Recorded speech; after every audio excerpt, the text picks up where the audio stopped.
and they try to sneak a fastball by him, and it completely changes the game. And that didn't happen a lot. That's why we got Geno. Get it into Boozer, back for Sarr, ahead, Boozer, that ball deflected and stolen by Mullins. Caravan, 2 seconds, Mullins tosses it up. Ah! It's good! We're pouring 3! UConn goes in front! Back to No Filter Radio with Alan Cutler. Podcasts on Apple, Spotify, and Google, Monday through Friday. Tosses it up? Tosses it up? Oh, my gosh. Good afternoon. I'm Alan Cutler. Honored and pleased to be with you. Thank you for joining us anywhere in the country, anywhere in the world, whether live, on podcast, whatever. So much going on. I wanted to start with Gary Woodland.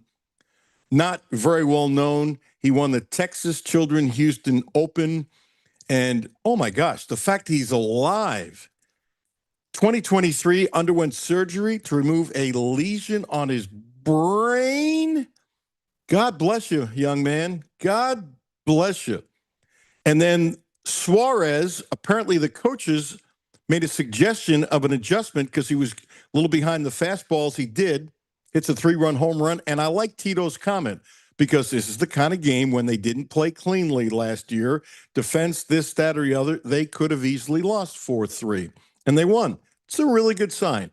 It's early. It's a really good sign. Just a quick baseball tidbit as we go down to Kentucky. C.B. Buckner, many think the worst umpire in baseball. Jimmy, did you see? He's had 78 challenges. 78 challenges. How could you have 78 challenges this early? And he's 0 for 78. How the hell does he have a job? How does he have a job? I think I could do a better job umpiring without my glasses. He must just be a great guy because I think maybe this is why Angel Hernandez retired a couple years ago. He knew this was coming. Yes. Because he would be right there. But everyone said about Angel Hernandez, off the field, the nicest, sweetest guy you've ever met. On the field, terrible umpire. Maybe C.B. Buckner's the same way. I don't get it. C.B. Buckner is next. Okay, to the shot. There are some people saying now that Duke can't win a game because the way they lost yesterday and the way they lost against Houston. I don't buy it. I really don't. I don't. When you're playing this deep in it, I'm going to say the same thing about Duke as I would say about Kentucky, okay? Because that's kind of how I am. Look, when you lose to Houston like that and you lose to UConn like that, you're talking about teams that think they can win the national championship. So when they turn it up, they're a little better at it. Was it 1 for 18? UConn started, and I like what Hurley said after the game. He said, I kept on asking my coaches how bad it is, and they wouldn't answer me. And then they hit 4 of their last 5. And Braylon Mullins, this is interesting because there was a time there were people at Kentucky thought he was coming to Kentucky, okay? And terrific kid. And here's what happened. Jasper Johnson's comes, so he doesn't. I get it. Did Pope make a mistake? No, Pope did not make a mistake. No.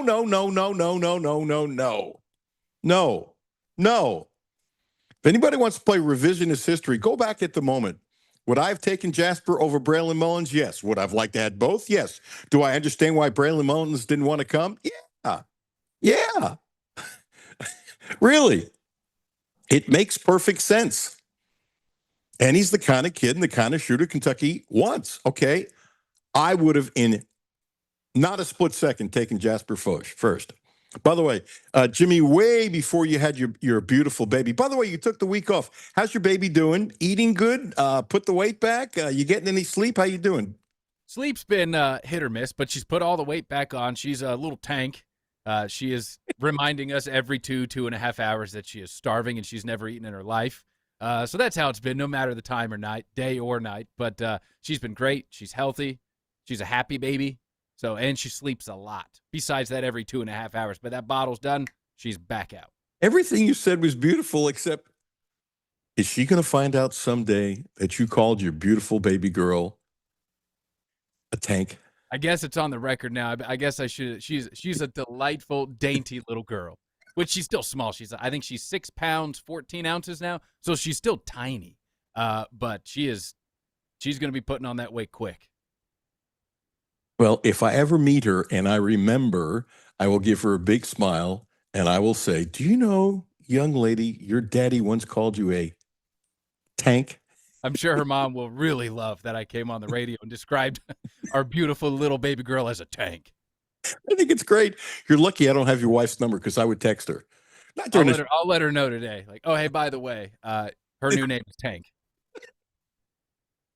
I can't wait for you to tell the reaction tomorrow. I'm writing it down. Ask Jimmy about the tank reaction from the boss. Yes. Is that okay? All right, back to Kentucky. So, how about this? Drew Franklin just sent it. I've never met Jimmy, but give him congrats on the baby because he's having a girl too. Yes. Thank you, Drew Franklin. That was classy. Thank you, Drew. Yeah, very classy, Drew. And as I've texted Drew, God bless and good luck to you too. And there's only one thing you need to do as a parent. Trust your gut. Trust your gut. Trust your gut. You know, it's easy how you trust your gut more with your second than your first because the first you're scared. Were you scared first? Were you scared? Yeah, and that's like there was no gut. Like, yes, you follow your gut, but now the gut instinct makes a lot more sense. Right. Than with the first one. Yeah. Well, I tried to trust my gut, but then the other side of the brain said, are you sure? And then that side of the brain said, hell do I know? I don't think that makes me unusual. If it does, it does. And here's the analogy. I got to get into Kentucky, but here's the analogy. When the first one, and you're taking a little walk, falls on the pavement, a little scratch. Yeah. Walking, and where we lived at the time, the sidewalks were awful. I mean, it was just big ridges and holes and stuff like that. It was just awful. And the first one, did you do the same thing? I almost dive on the floor. I'm not talking about a serious injury like a scrape and stuff like that. The second one falls, and you listen for the sound of the crying. Now, a certain pitch, you go, oh, blank, blank, blank. And the second one, there was more than once where I said, you're okay. Not meanly, you're okay, get up. No, but you're okay. You can get up. And I would get a dirty look and like, what, and get up and be a little mad and take a deep breath and continue walking and you're fine. That was my experience of how to be parent one, parent two. Not that I should give anybody parenting advice. It's very similar. Same with like if that just the crying in general with James when he was first born. It was, oh, okay, we run over there with her. It's like, wait, no, that's just a fuss. That's not a cry. We don't need to get up. She'll be all right. Yeah. Okay, I think I better get back to Kentucky. There have been all kinds of conversations between Pope and, of course, players. And I had said, Jimmy, do you remember how far back I said I didn't think Jasper was going to be here? It's been quite a while where I said I didn't think he was going to be here. Well, Jasper's not coming back. Would I say 100%? No. 95? Yeah. Yeah. And by the way, Pope wants him back. And so the world has changed a little bit, as you know, in sports. 20 years ago, if you're sitting in the office during recruiting with a coach, oh, by the way, the great Mike DeCourcy, Sporting News, who, oh my gosh, I don't know if you've read it, Jimmy, but read it, suggestion before you do your show at 4:00 called Wildcat Drive with Matthew and Jimmy. Trust me on this. Read his story. The thing he wrote about the Illinois freshman, it's a beautiful story. We'll talk about that and other stuff. And then Mark Story will join us, and then Bo Lanter will join us. I'm getting on the side here, but Dr. John Wong was supposed to join us. And I get a note last night where it says, Alan, I can't do your show. Can you get a replacement? Okay. He's doing a movie today. Jimmy, there's been very few cancellations. Matter of fact, I'm shocked. You know, something comes up. You're doing a radio show. You're doing me a favor, maybe yourself a favor, that kind of stuff. It's good for you. It's good for me. Things happen. I'm going to read this word for word. He got this text last night. Congratulations. You are cast as a Caps runner or Caps spectator in the SAG movie Eye Patch shooting in Lexington, Kentucky. This is a high-profile feature film with named stars that deals with serious health issues in a surrealistic comedic tone. So he put on the bottom, to my next career. Jimmy, have you guys ever lost a guest? Doc will come on some other time because they were shooting a movie. I've not. That is a first, especially shooting here in Lexington. Like that's not it doesn't happen that often. Not often, but it has happened. Well, I'm 2.5 minutes from taking a break because I want to get DeCourcy on in time. And all this Kentucky stuff, I haven't even really started. So here's what happens. 20 years ago, if you're sitting in whatever coach's office and the recruiting's going on, and the specific amount of potential playing time was not dished out as much as it is now. Now, parents have gotten smarter, players have gotten smarter, and they say, okay, you're going to start me? What? And Cal would always say he never promised anything, and I never bought it. I never bought it. There's a way to promise and a way not to promise, okay? And so I believe that Jasper was told he would play 15 to 20 minutes a game as a backup too. Again, I've said this before. I have it in different ways now. Now I'm being stronger. That Jasper was promised 15 to 20 minutes a game. Wasn't promised starting, but as a 2. And then put yourself in their shoes, the Johnsons' shoes for a second. Players get hurt, and now you're playing less. And I don't remember which game it was, but one of the things Jasper said after the game, I was allowed to play through mistakes. I think at times Jasper was uptight. Besides the fact he's a freshman, that he was uptight. I make a mistake, they're going to take me out. By the way, Cal did that to players. He did. Patino did it too. Coaches have favorites, what they do, whatever. I'm not ripping Pope for that. But I am telling you, you got to look at the player's point of view more today than ever before. If you don't, you're nuts. Okay, so the Johnson family isn't happy. They're not. They want to go someplace where Jasper can play, 25, 30, 32 minutes a game and start. Will somebody give that to him? Absolutely. And I've said this before. I'm going to say it again. Jasper took less money to come to Kentucky, to come to Lexington, the school that he grew up wanting to play for, than other places. And by the way, a lot. What I consider a lot of money. So there are some of you on social media say, hey, guess what? He just came here for that. Yeah, shut up. You don't know what the hell you're talking about. And I mean shut up, because I know what I'm talking about. Okay? This is not about money. If this was totally about money, Jasper wouldn't have come here. And by the way, Jasper is not the only one in all kinds of schools that took less money to go to a certain place. So I don't want to make Jasper to be a hero. I don't. I'm just saying, business-wise, everybody says it's money, money, money, money, money. Yes and no. Yes and no. And I said when he was being recruited, when it got late, the offer Kentucky had was extremely low compared to others. And guess what Kentucky did? They raised it. Did they raise it to equal some other schools? They did not. Am I ripping Kentucky for that? No, I'm just telling you a story. Just telling you a story. Brooks, the assistant coach, obviously, seems to me, was fired. Does he have a job he's going to today? No. I don't think Hart was coming back, but he found a job.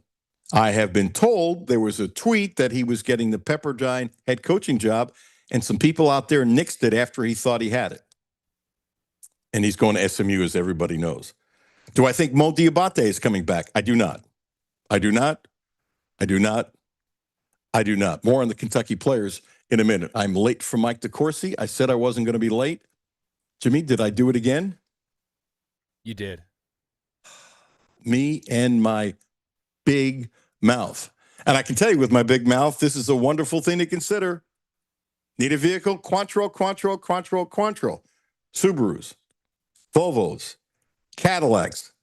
Great organization. Wonderful people. Driving should feel personal, protected, centered, completely at ease the moment you pull up onto the road. That's the Volvo difference. Thoughtful design, quiet confidence, and safety always working in the background so you can simply breathe and drive. Plus, the luxury of Volvo is often more within reach than expected. That's why Volvo deserves your first look. At Quantrill Volvo, Brentley and Mark, friends of mine, have built a dealership that is calm, respectful, and genuinely helpful. Right now, get 0.99%, 0.99%, 0.99% APR for 36 months on most 2026 models. See dealer for details.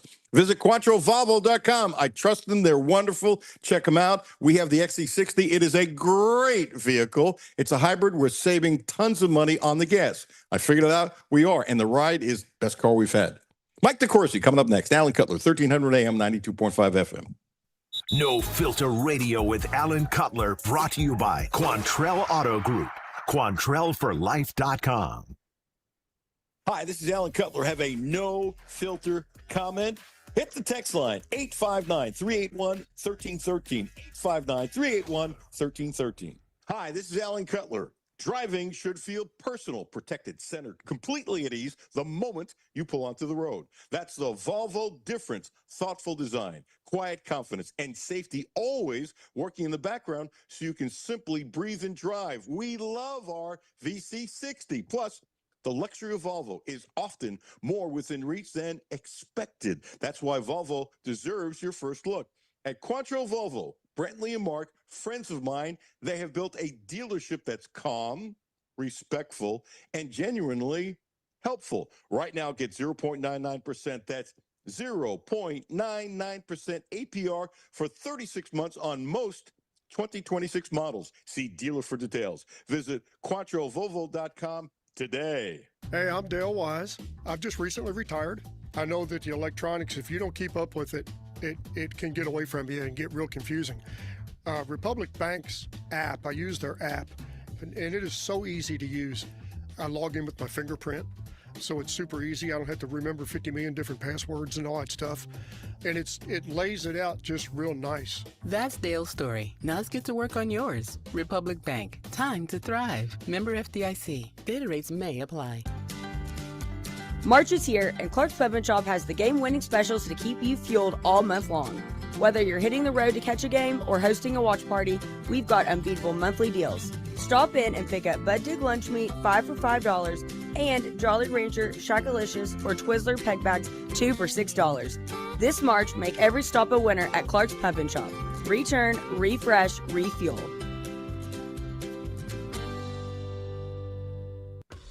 Back to No Filter Radio with Alan Cutler. Podcasts on Apple, Spotify, and Google, Monday through Friday. Welcome back. Alan Cutler, 1300 AM, 92.5 FM. We're hooking up with the one, the only Mike DeCourcy, and this is the most important question I could ask you. Have you gotten any damn sleep in the last 2 weeks? What does it look like? You want to be no filter? Yeah, there has been very little sleeping happening. I'm absolutely sure. I'm going to talk about Duke the way I talk about Kentucky. In other words, I'm going to say the same thing. I know there's a bias. Some people say, I hate Duke. What do you hate Duke? That's fine. But basketball is basketball. Analysis is analysis. I don't blame Shire. I don't think Shire all of a sudden can't win a big one. Okay. And if Shire told Boozer to throw it up ahead, some people are saying, well, that was a mistake. No, there was another strategy, but you would think your kid can throw the ball forward, and so I don't blame Shire at all. I'm not shilling for him. Maybe you do, and that's what I want you to hear. And the kid hit an unbelievable shot. And by the way, that kid was probably coming to Kentucky and stopped coming to Kentucky because they signed Jasper Johnson, which was the right thing to do, but it didn't work out that way. Mike DeCourcy, tell me what you think, my dear friend, Sporting News. And we cannot leave this show without you talking about your beautiful feature on the kid from Illinois. Dude, that was a Stradivarius article. That was just beautiful. Well, thanks, Alan. There are a couple things to, obviously you through a lot of different items at me, but I'll start with John Shire is responsible for the composition of the team and how he executed the composition of the team. That part is on him. Now that produced a 35-2 start and a loss in the Elite Eight. So it was good enough to get you this far, but not good enough to take you where you wanted to go and where you had the potential to go. I don't think if they had gotten to the final and lost to Arizona or Michigan that anyone would have said disappointment, because there were three really legitimately great teams all year, and those are the three of them. So if whichever one wins, you can say, gosh, we had a chance, or maybe we made this wrong play or whatever. But falling short of that, especially to a Connecticut team that wasn't playing well and didn't play well on Sunday, I think that's a disappointment. I think it's fair to call that a disappointment. And it was not unpredictable, because I wrote in the middle of November after the Champions Classic when Kentucky played Kansas, and Caden Boozer brought them back from not a possible start, but a difficult start, and led them to victory in that game. That I thought that they should make him their point guard and let him run their show. And they decided, and it's their team, that converted shooting guard Caleb Foster and running the offense through Cameron Boozer was the better idea. Well, it's okay. So you've got a new idea and you want to play a new way. Well, you've got to be the one then that gets it done, because nobody's done it that way. You don't win without a point guard who is in charge of your team. That you look back over the history of the NCAA tournament and who wins. And it could be someone who is an elite talent like Ty Lawson, or someone like that at Carolina, or Raymond Felton at Carolina in '05. It could be that. It could be a veteran leader who runs the show at the point guard position, like at Carolina, Ryan Arcidiacono, who was obviously been a good pro, but never a super talent or anything like that. Or it could be a super talent like Jalen Brunson in 2018, as good a point guard as we've seen in the last 25 years, that season that he had in 2018. It could be any of those, but it can't be none. Until someone does it, Alan, it can't be none. And that's the problem that they have tried to get by with. And I've showed in the column that I wrote that's up on sportingnews.com or on my page at Twitter, that they have tried, really, they have had no elite point guards since Tyus Jones in 2015. They won the title with him and Justice Winslow and Jahlil Okafor and Grayson Allen coming off the bench to provide an unseen, unlikely spark. And they won it with him. And then since then, they have frequently been led in assists by someone other than a point guard. Grayson Allen did it 2 years in a row. You had Wendell Moore did it in 2018. You had last year Cooper Flagg, and this year Cameron Boozer. All players who've led Duke in assists, because they're trying to sort of paper over the absence of a true playmaker.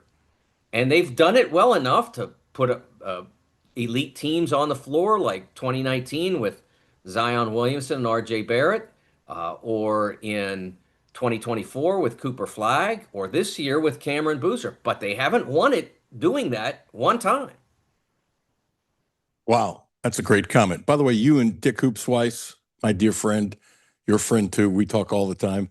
Neither one of you will ever get dementia. And here's why. Your memory is unbelievable. He remembers scores of games in 1975. Seriously.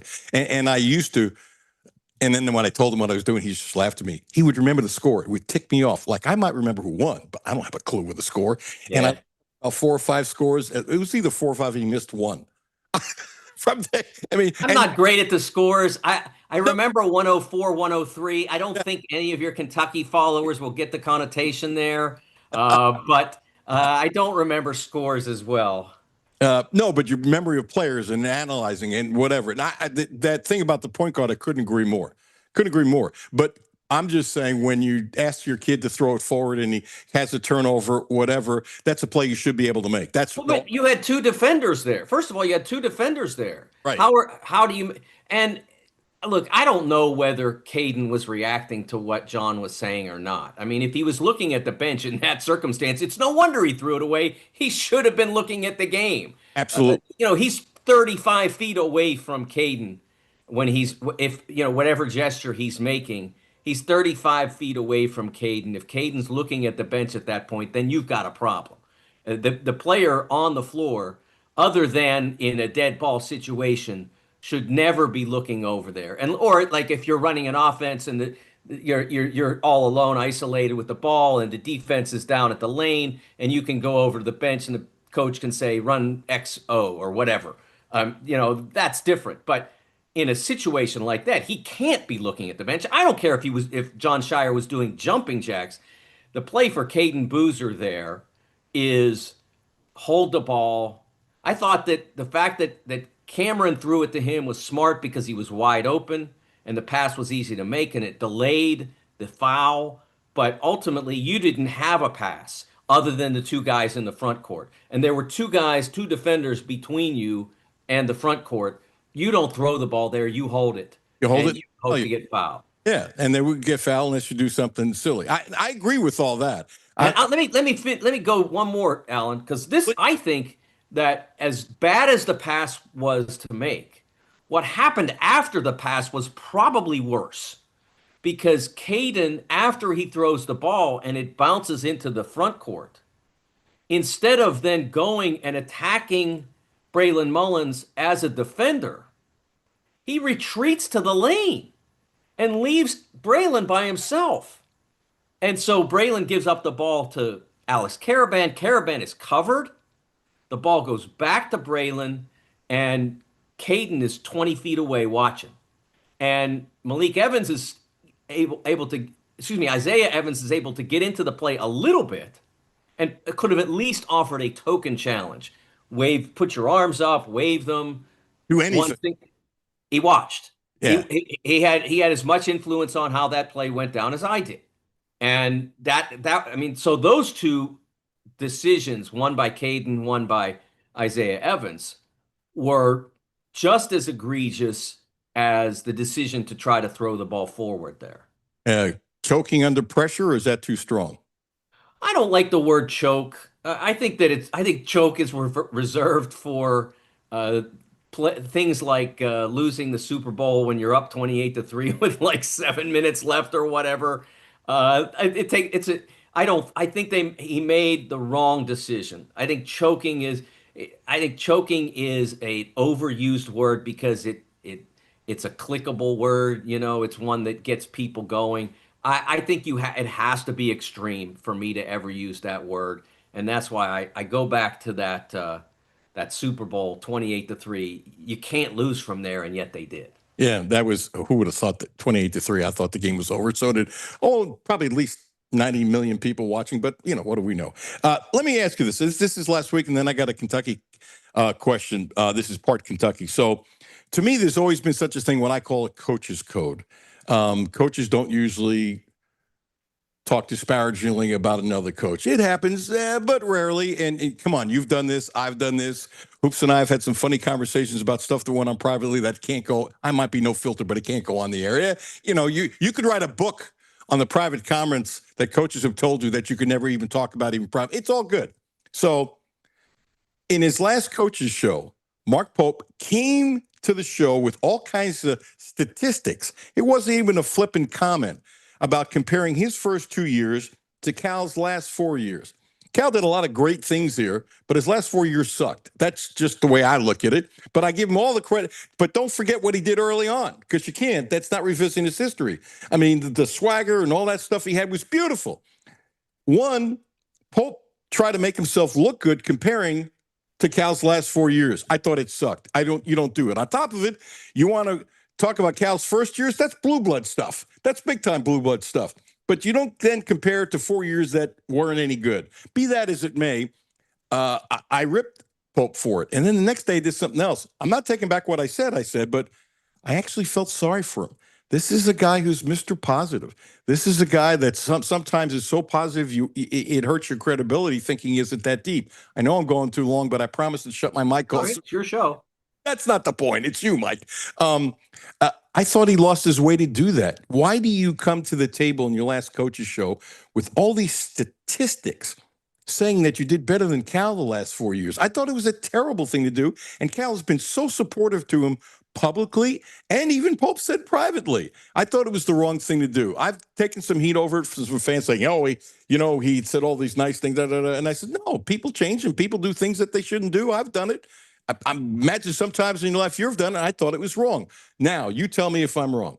Well, I think it's a mistake to do that because it should be unnecessary. In this age, being left with a wreck of a program is not as paralyzing as it was 10 years ago, 15 years ago, 20 years ago. Like when Mick Cronin went to Cincinnati after Huggins, and not because of Huggins' circumstance, but because of the president, where he basically couldn't recruit for 2 years, but still had the job. So Mick walks in and he's got no guys. He's got one player for 1 year and he's got to fill the entire roster. That's not what happened here. And even so, you can now go into the portal and using Kentucky's resources and the Kentucky brand, you can stock yourself with the 2025 team. So I don't think that the last several years of Calipari are germane to the first couple of years of Pope, because he wasn't at all restricted by whatever happened those previous seasons. He came in and he put together a team that went to the Sweet 16 because of transfer portal's immediate eligibility component and the resources that are now available to Kentucky through name, image, and likeness. He didn't. So it's not. It doesn't really matter what happened at Kentucky prior to his arrival. It only matters what's happened since his arrival. Now, one thing that I will say, and I think this is a problem at Kentucky more so than Carolina, because I thought that Carolina gave Hubert Davis plenty of opportunity and wasn't able to get a consistent performance out of him. I think that was the part of Hubert's time at Carolina that was most frustrating. It was, okay, here you go. You start out and you're not good enough early. Okay, your first time head coach. You catch fire, you make the title game, you lose. Okay, you bring the whole group back except for one guy, and then you don't even make the show. And then you come back and with some of those same players and some recruits, now you're a 1 seed and you lose in the Sweet 16. And then the next year after some of those guys are gone, now you're scrambling to be the literal worst team that's ever gotten an at-large bid to the NCAA tournament. Worst high major team anyway. Least accomplished, I guess I should say. Least accomplished team ever. And then you lose in the first round after losing Caleb Wilson to injury in February, and it's like, man, it's all over the place. And Carolina no power wants to be all over the place. They want to be building towards something or at something the whole time. And so I thought that they were just with him. 5 years, some good performance, a lot not. Okay. But I think what Mark was reacting to was the overreaction that followed this season. The injuries wrecked it. It's the only way to look at this year. You can say, well, they should have been ready for that. Well, Mick Cronin, I guess, should have been ready at UCLA for his 7'4" center to fly to Spain, a Bruin, and come back not a Bruin. But you can't, at that point, there's nothing you can do. You lose a Caden Lewis because he decides at the last minute there's a better opportunity for him somewhere else. I mean, there just aren't a bunch of guys like that. Hey, Duke had none, as we just discussed. Duke had nobody like that. And so it's hard to be able to deal with the injury to Jalen Lowe and the inability of Jaden Quaintance, for whatever reason, to recover from his ACL surgery in time to make an impact this year. So I think that the only logical approach is, hey, that wasn't quite what we need. Let's do better. And instead, there have been some portion. You never know what the percentage is or what the residual influence is, but there's been some portion of the Kentucky fan base that has overreacted to the 2025-26 season. And I think he was injured by that, bruised by that might be the word. I don't want to say scarred because it might not last, but bruised by that. And I think that's probably why he showed up and did what he did. But what I will say, Alan, is that the brand doesn't mean what it used to mean. And I don't just mean Kentucky's. I mean anybody's. Brand is not what it used to be. Because before, brand was almost all anyone had. Before the name, image, and likeness deal, brand was about all anybody had because you couldn't offer them money. So what did you offer them? You offered them great facilities and great history and connection to the wonderful people that are alums of your program, whether it's Anthony Epps or or Derek Anderson or Tony Delk, or they can all tell you what it was like to be a Wildcat, and you can discuss with them. And or when Joe B was with us, he could come to practice and he could whisper in your ear what it was like to win a championship and all that kind of stuff. That mattered a ton in 2010 or 2014 or 2015. But in 2025 or 26, it doesn't carry the same weight as it used to. Do kids still like the idea of playing at Kentucky? Yeah.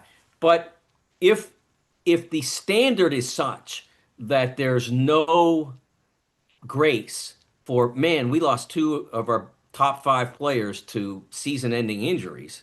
Oh yeah, you still got to make the Final Four. If that's the reaction, I mean, it becomes harder to play at Kentucky than it is most places.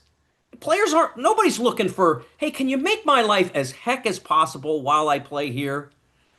Because that's really no, you want to play somewhere where they love having you there. And that's been Kentucky forever. But I do think that with the nature of college basketball now, people expect more quickly. And if it doesn't come, then there's more frustration. And with the nature of modern media, and by media, I don't mean us, I mean the internet and the way one's opinion can be spread quickly. I think it's more of a challenge for athletes to be comfortable anywhere they are if they're not embraced, if they are criticized because of a failure in this game or that game or the entire season. So I think that's an important thing for Kentucky going forward, and for Carolina to a lesser extent. For Duke, I don't know what the reaction. I know that I wrote the column about the decision about the point guard position, and I got a lot of Shire can't coach. Really? He went 35-3. You can't fake that. You can't. It's not possible, Alan. And it was similar the year before with Cooper Flagg. I don't know what the final numbers were, but it was around 35-3. It was close enough. You can't fake that. That overreaction is not a positive for anyone. It's not rational, and it's not a positive for anyone. I think Mark has a chance to be a terrific coach at Kentucky, and I think that 24-25 season is an illustration of that. I think the way that they were able to cobble together a 7 seed out of a team that had no point guard and lacked the veteran center presence that they expected to have, I think you were able to cobble a 7 seed out of that is evidence of good coaching. It wasn't perfect, but it wasn't bad. And look, there's plenty of bad out there. I mean, there are teams that didn't make it. There are teams that made it and made it as first 4 type teams that maybe should have had better years. NC State would be an example of that. They had enough good players and they didn't have those kinds of injuries, and they wind up playing as an 11 seed and losing to Texas in the first 4. Not a very impressive performance for a guy that then was immediately swept off back to Baton Rouge. Yeah, I think he was swept off to Baton Rouge 3-4 weeks before, and it was. I got some pretty good sources on that, Mike. So do you. I don't want to go there because I don't want to do 3 minutes on that. That was a great, what I call positive rant on basketball and Kentucky and stuff like that. I know I've gone a little bit over, but I have to ask you about Katon Waggler. I'm no filter, okay? I had no idea about this kid's background. I read your story because I read your stuff. Read the story. Went, holy! Well, I can't use that word, but holy! Blank. Wow! So, are the Illinois staff? Did Orlando recruit him? Because I love. No, actually, Tyler Underwood did. It was somebody that knew Brad Underwood from his days at K-State, reached out to the staff. Tyler handled it and took a look at it and looked at his tape, met him and all that. And they got a commitment from Katon before Brad saw him in person. Yeah, I think he probably looked at the tape. I mean, right. he's a hard, but he hadn't had the chance to see him. He saw him, and he told a story about this where he saw him play, and Katon got 2 points, and he called his son, And you think this is what he's going to call him and ream him out for signing a kid that was a no-star recruit and just scored 2 points. And Brad said he did everything right. Wow. He made every smart play, every smart pass, supported his teammates, shot wasn't dropping, whatever. He made sure that his teammates were comfortable. And he said, so when he called Tyler, he said, we got ourselves something here. Now, no one at Illinois thought when Keaton walked in the door that he's walking into the Final Four 7 months, 8 months later. Nobody thought that.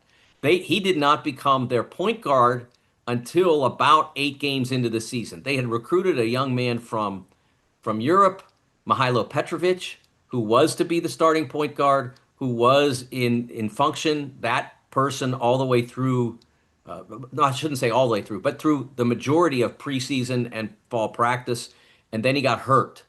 And when he got hurt, they put Kylan Boswell, converted point guard going back, converted shooting guard going back to what we talked about. Kylan's a little bit more practice as a point guard, but he's not a Final Four point guard. He can handle it for a few possessions, like Denzel should have been, and like Denzel did a year ago. But he's not a Final Four point guard. So they play at Connecticut, or maybe it was a neutral court game, but they play Connecticut, and they lose like 74-61 or something like that. And it dawns on them as they watch that game, we're doing this wrong. Keaton's got to be our point guard. He's the guy.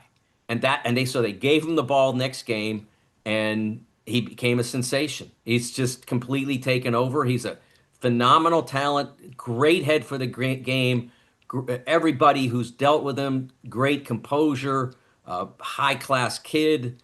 And now he's taken his team to the Final Four, the first time in 21 years. Is that a recruiting mistake by thousands of coaches? Yes. Hey, Alan, this is what I don't understand. Like, the guy doesn't have to be on the list for you to see it. And like, if you look at Matt Painter, that's how he got Braden Smith. He went to see somebody else, and he saw Braden, and he's like, wait a second. This guy's the best player on the floor. And they started recruiting Braden, and he ends up being a 4-year starter and the leading assist person in the history of college basketball. And all you had to do, like, remember, you could have said, like, if Keaton had been on some 14-12 high school basketball team, okay, like, who would have known, right? But his team was state champion his junior year. And he was the player of the year, or whatever they call it in Kansas. And like, Kansas isn't this huge state like for hoops. But the metro area, there's a lot of really good suburbs on the Kansas side of KC, and Shawnee Mission is one of them. And so it wasn't like he was buried in some small town somewhere. Like I said, on a 14-12 team, he was in the Kansas City suburbs on a state champion, and was the state's player of the year as a junior. He then followed up and did the exact same thing as a senior, but state player of the year as a junior. And the only people that looked at him and offered, I think, Colorado State, Murray State, one other mid-major, Illinois. And the Illinois winds up with him, and look where they are. It's unbelievable. By the way, there's so much more in the story that even though Mike has given you all these details, it's still worth reading because there's so much more in there. It's crazy.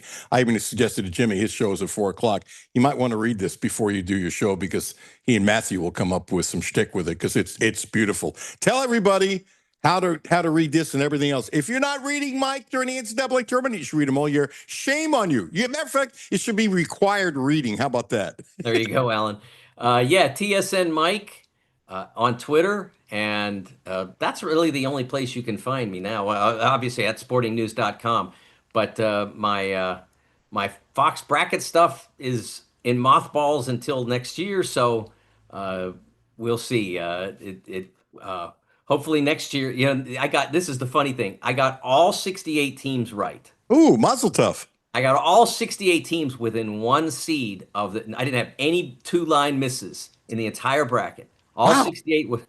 And I finished 101st or something like that, because the committee has figured this thing out, and we all understand what the committee's supposed to do. And it just shows that the committee is getting better data, a better way to do this, and they're not doing as many mistakes as they used to make because they have a better system now.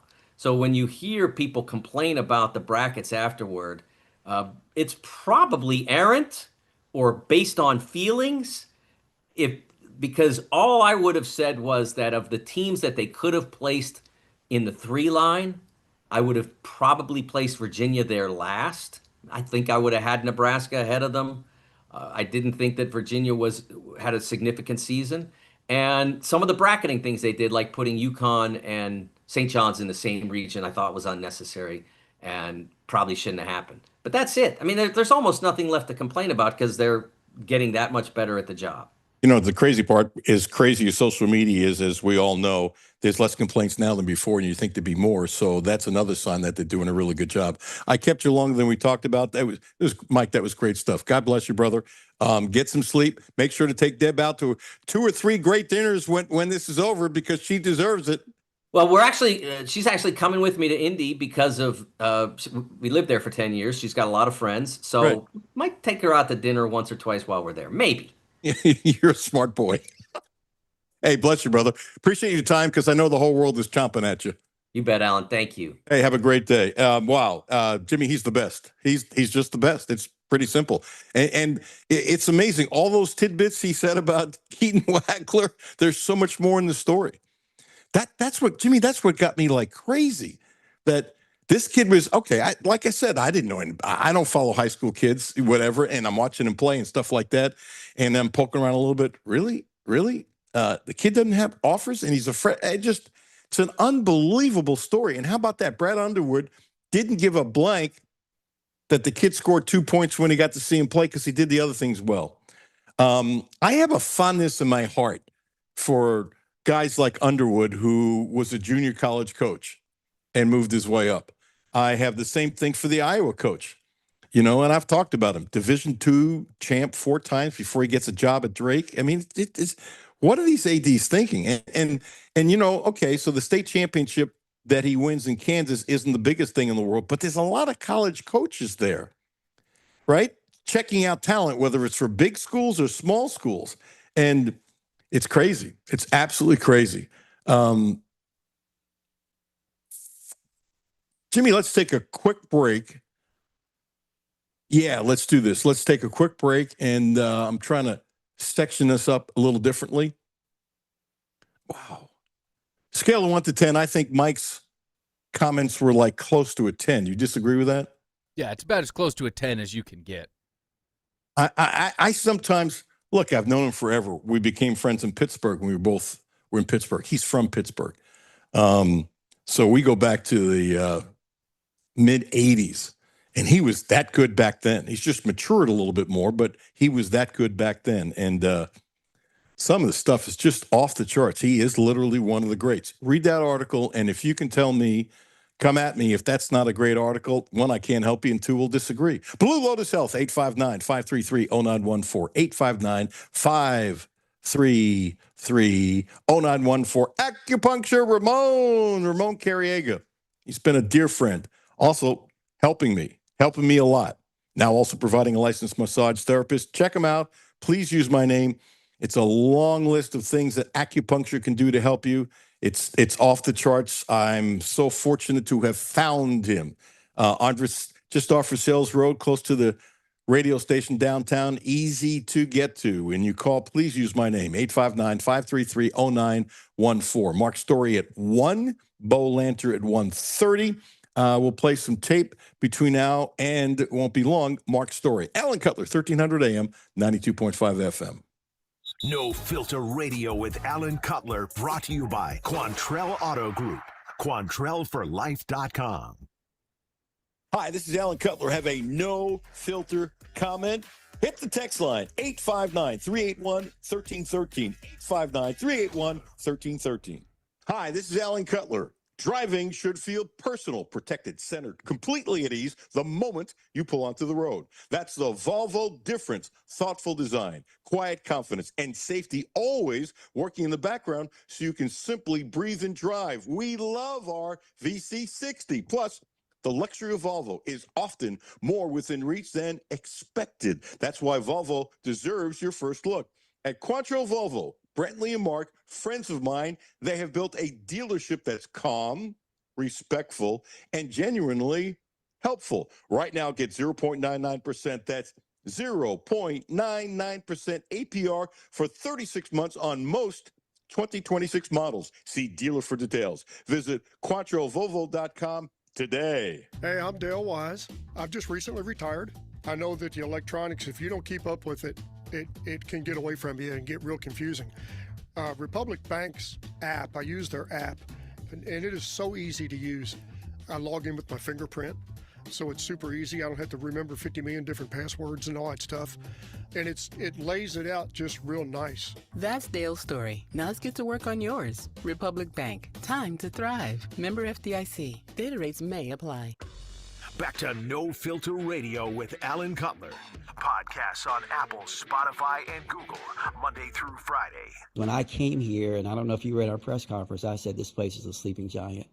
And I think that we've done a pretty good job of tickling it to wake it up a little bit.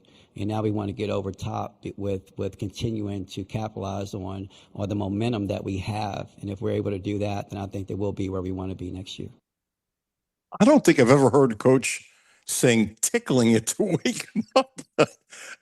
When Kenny said that, I went, wow. We will play some Kenny Brooks sound either today or tomorrow.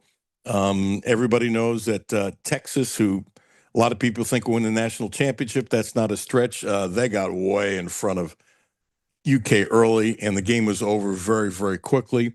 But look at what he's done in 2 years. I applaud him what he's done. He just got his best recruit for next year, not just the 3 McDonald's All-Americans, but Clara Strack has already signed for next year. And as he said a couple of times, they need an investment into the program.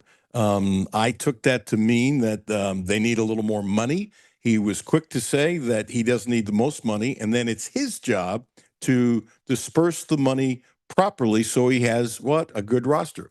And I really like when a lot of coaches are saying, I don't need the most money, but I need enough. And then coaches need to make decisions. I mean, it's just the way it is. So if you're just joining us, I did a bunch of things early on that I had said a number of times that Jasper, I don't believe is coming back. I believe it even more. Pope does want him back, but he wants to go someplace he can play. And, the family's not very happy, the way I understand it, that he was told he'd play 15, 20 minutes a game at 2. It didn't work out that way. Coaches can put kids in or not put kids in, and that's Pope's decision. But when you're told you're going to do something, the other side of the coin is families have more power. Families have more say. Families will speak up. And I'm trying to put myself in the Johnsons right now, and that's what I've done. Would I be ticked off if I was the father? Absolutely. Absolutely. Absolutely.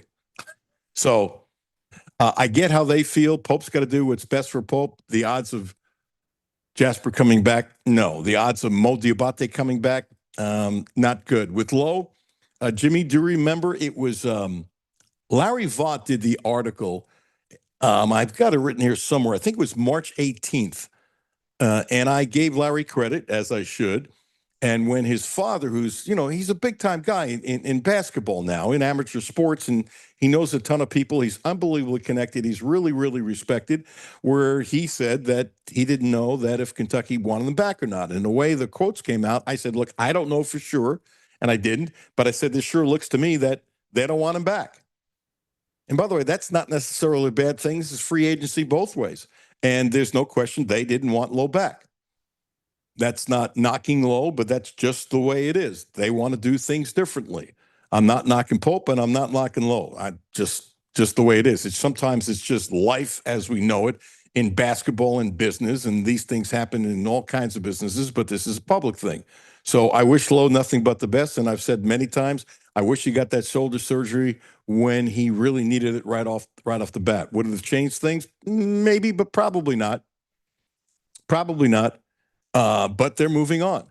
And what I've heard is Pope is looking to spend like $2 million on a starting point guard.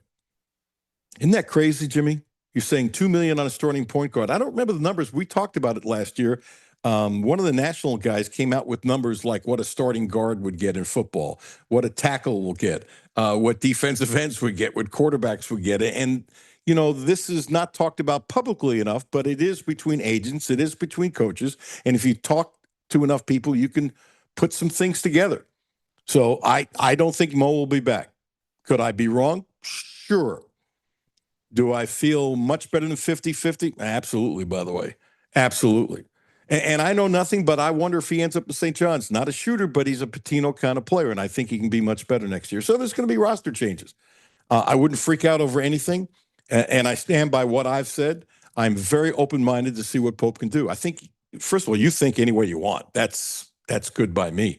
But I thought he did a better job in his first year than I think at times he's been given credit for. And I think he made some roster mistakes this year.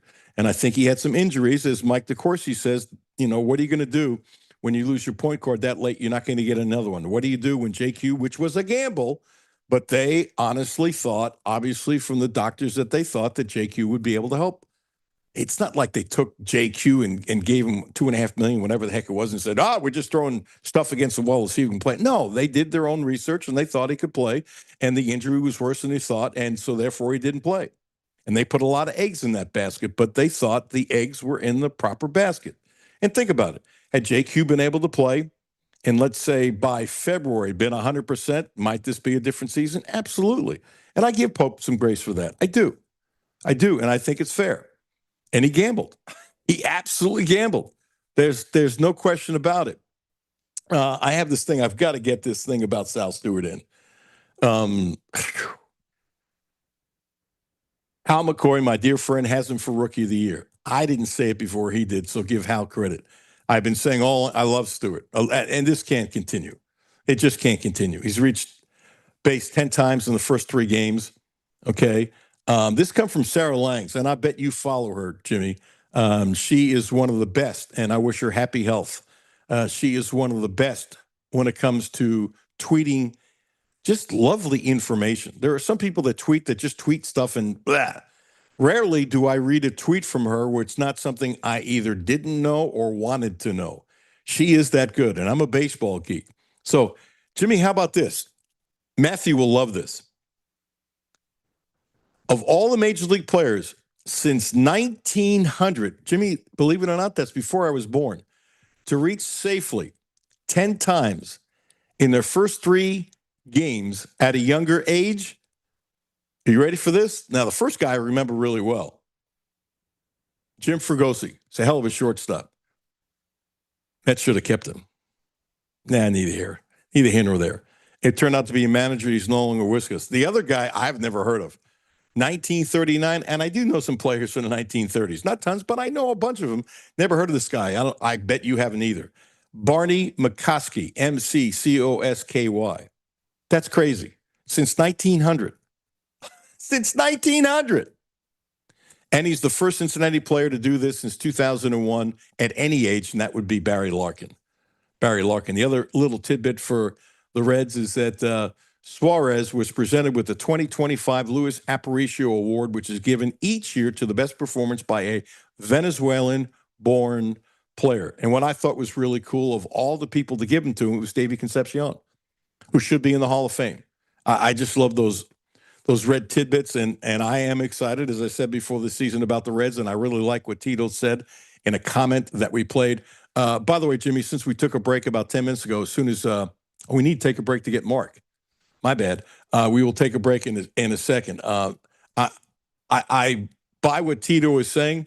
They won the game 3-2 yesterday, and that's the kind of game, as they've worked on their defense for the last couple of years. It's kind of like a layered effect, it looks like. They couldn't fix everything at once, whether it's money or how they got players or whatever, but it seems like this team is better than last year, and last year's team was better than the year before. And if that continues, I'm good, because you can play with the money that the Reds have and win. I've always believed that, and there's a lot of teams that do.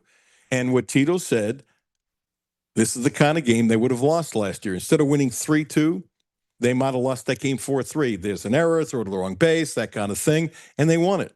And it's really good for confidence. And I love Stewart. I don't like Stewart. I love Stewart. And the other thing, if McClain can continue to do what he's doing, when he had one of the greatest spring trainings of all time, and you don't expect to do them here, but If he ends up being the player that I think he can be, Hal McCoy thinks he can be, a lot of Reds fans think he can be. I really thought, before he hurt his shoulder, that he might have become not the most exciting player on the Reds. That's Ellie, but the second best player or the best player. Now, you might think that's crazy with Ellie, but I think he's that good because Ellie's defense, that's a big step back when you see great. Love Ellie, but he's got to play better defense to have that. So we'll see what McLean will do. Mark Story coming up next. Thank you, Mike DeCourcy. That was wonderful. Dr. John Wong is not with us today.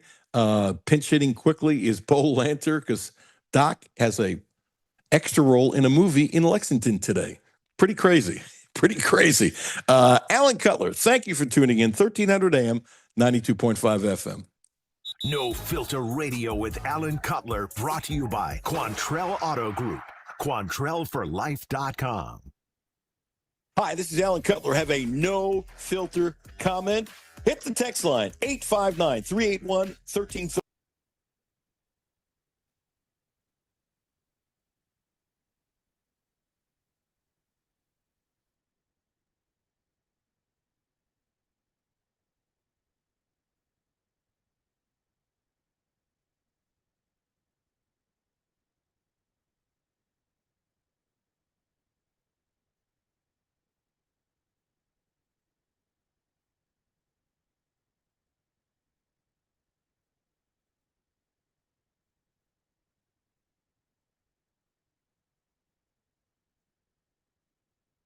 Helpful. Right now, get 0.99%. That's 0.99% APR for 36 months on most 2026 models. See dealer for details. Visit QuantrellVolvo.com today. Hey, I'm Dale Wise. I've just recently retired.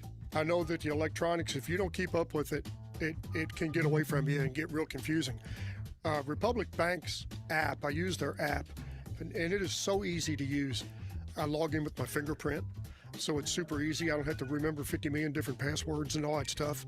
And it lays it out just real nice. That's Dale's story. Now let's get to work on yours. Republic Bank. Time to thrive. Member FDIC. Data rates may apply. W223CV Lexington.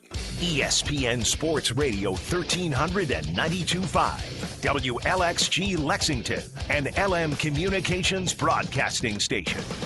The only no-filter sports show in Kentucky. It's the Alan Cutler Show with award-winning TV sportscaster Alan Cutler. We're trying to find every winning edge we can.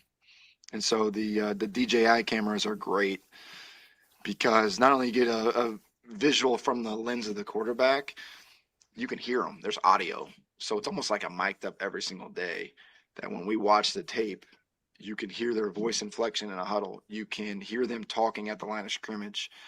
So I think it's just an advantage, not just for the quarterback, but for the entire offense and even defensively using those camera angles to see what the quarterback is actually seeing. So we always want to be on the cutting edge of technology and not just be a school that pays for technology and uses a recruiting tool and then never uses it actually in the building. Like, I don't want to waste any money. Like, if we are buying something, we're going to use it. And those DJI cameras are an excellent tool for us to use for our entire team. Welcome back. Alan Cutler, 1300 AM, 92.5 FM. That was from the press conference over the weekend with Stein.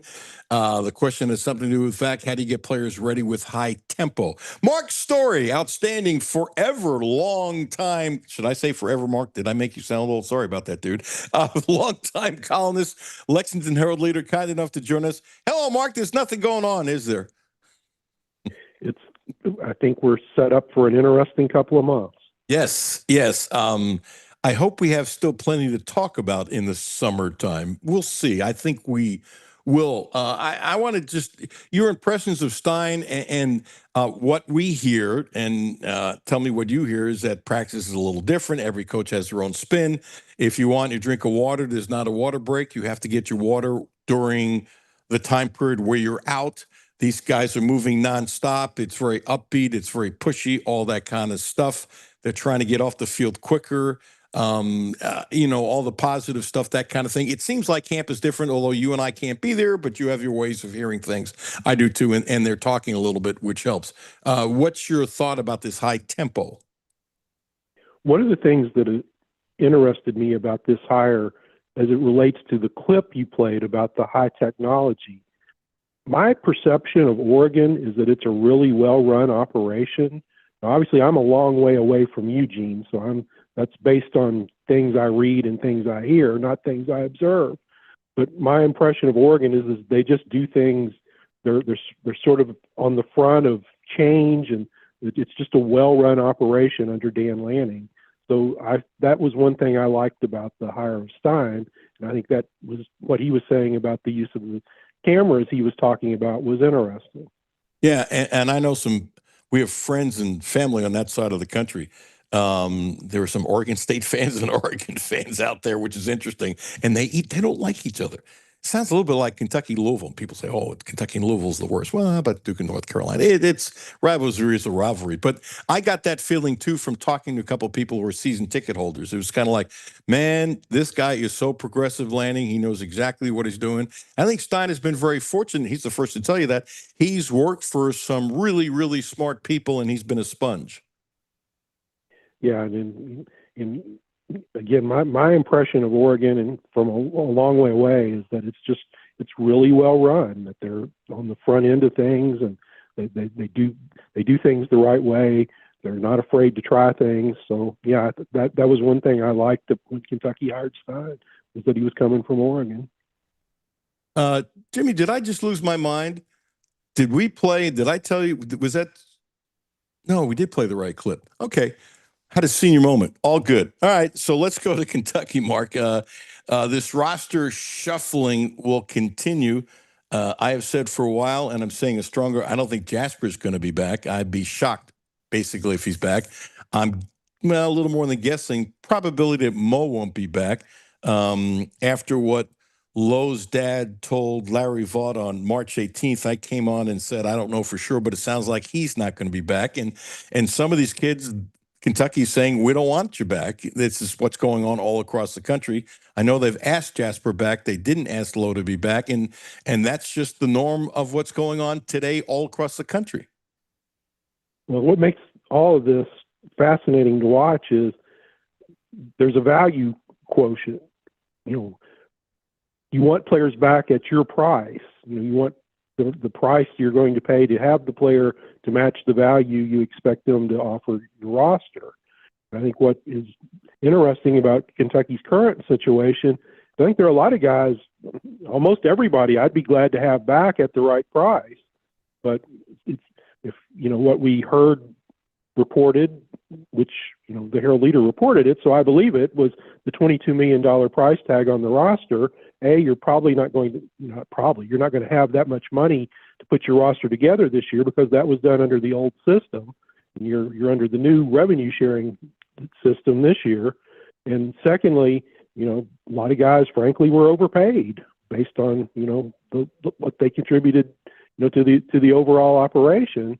And then what is interesting is, I've coaching friend of mine who's not nearly at the level of Kentucky, but, deals with NIL and stuff. He says you don't ever want to bring back a player whose salary you've cut because you've got an unhappy employee. Right. It's bad for morale. So that I think is interesting because, to me, I'm not any different than most everybody else. I think Malachi Moreno is a really important player to bring back. I think he's got it. I thought he had a really good freshman year, although it wasn't as good at the end, to his frustration, because he was really upset in the locker room after Iowa State about the way he had played in the tournament. And I think you really want to bring back Colin Chandler. I think you want to bring back Cam Williams. I think you want to bring back Brandon Hawthorne. And I think Mo Diabate is interesting. I think he adds a lot. I think he's a winning basketball player when he's willing to play kind of the role he played the second half of the season. But again, you get into the price. What are you willing to pay for that? What were you paying him last year? And if you're not willing to match what you were paying him last year, do you want to bring him back? And I think there'll be some players they want back that they're not going to have back. And I know this, and I know you know this. There have been players that have been getting offers for weeks, even though their name is not in the portal. There are some that have gotten some offers even more. And there's no question if things ended today, and things will change. in all probability. But I know of a couple of players they'd like to keep that right now they have better offers than they've been offered by Kentucky. That doesn't mean Kentucky won't come up. That doesn't mean somebody might not say, I want to stay here anyway. But this is pretty interesting what's going on in some of the conversations. And there are some people that might be surprised with some of the offers that are out there. There's a couple specifically I know that surprised me. You might not start at Kentucky, but maybe somebody else thinks you're worth $3 million or something like that. And it's crazy the amount of money out there. Well, that's what makes this puzzle, putting it together, interesting. You know, a particular team may need a particular skill set, and a player maybe is not that valuable or is not playing that prominent a role at his previous school, may be, you know, well set to offer that skill set. Or maybe somebody sees somebody with, you know, untapped upside and they think has star potential. And, you know, that's what makes all of this interesting to me. I find it fascinating. You know, me too. It's a new world of running stuff down. Yeah, ironically, Kentucky recruited Braylon Mullins really hard. And depending upon what you believe, when Jasper said yes to Kentucky, Braylon said, I got to go somewhere else. There's nothing negative. Pope did the right thing. You do the right. I would take Jasper in 2 seconds again. Local kid potential, all that kind of stuff. And then the kid ends up hitting the shot he hit yesterday. And Mullins is really good friends with Marino. It's just a small world out there, isn't it? Yeah, and I heard the same story about Kentucky's involvement with Mullins. He would have been a really, really nice piece to have for this team that probably didn't have enough outside shooting. Yeah, and I think this is really apropos of what's going on. The kid said, you got somebody else in that spot. I'm going to go somebody else who doesn't have anybody in that spot. I think that's what's happening everywhere. That the word depth it's like, I know how many letters it is, but in some cases it's a 4-letter word, and I don't think it's changing.